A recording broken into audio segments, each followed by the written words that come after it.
Eu son Xacobo de Toro Cacharrón, son profesor de Bioloxía e Xeoloxía no ensino público en secundaria. Dou clase no CPIO Cruce en Cerceda.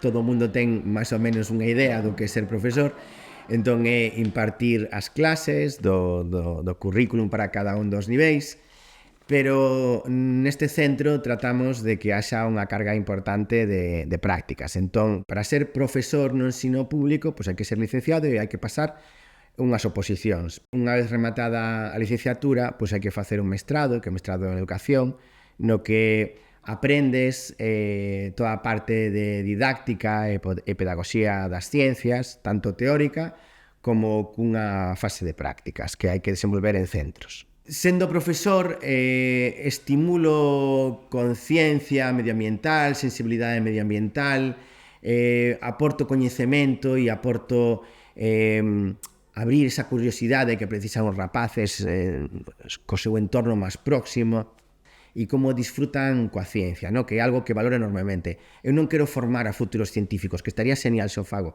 Eu que quero formar é a futuros ciudadanos que estén sensibilizados co medio ambiente en torno á investigación.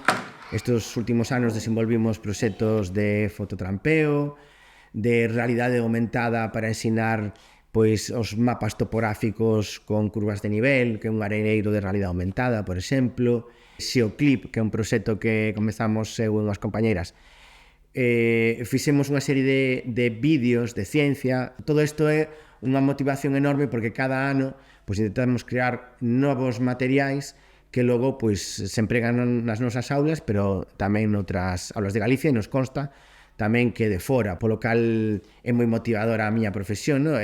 Fíxome aprender pois a pilotaxe de drones, o manexo de cámaras 360 grados para desenvolver contidos didácticos agora que son con vídeos con realidade virtual. Entón, iso levounos a pois visitar covas para explicar o kárstico, ir á Cidade Encantada, por exemplo, en Cuenca, para explicar o exokarst, ou meternos polo medio dos ríos para explicar o modelado fluvial, entre outros, no? O Colexio Oficial de Biólogos desenvolve unha labor moi importante porque vela polos intereses dos biólogos, pola nosa profesión, defendendo os nosos dereitos, pero tamén facéndonos valer e respaldando a calidade dos nosos traballos.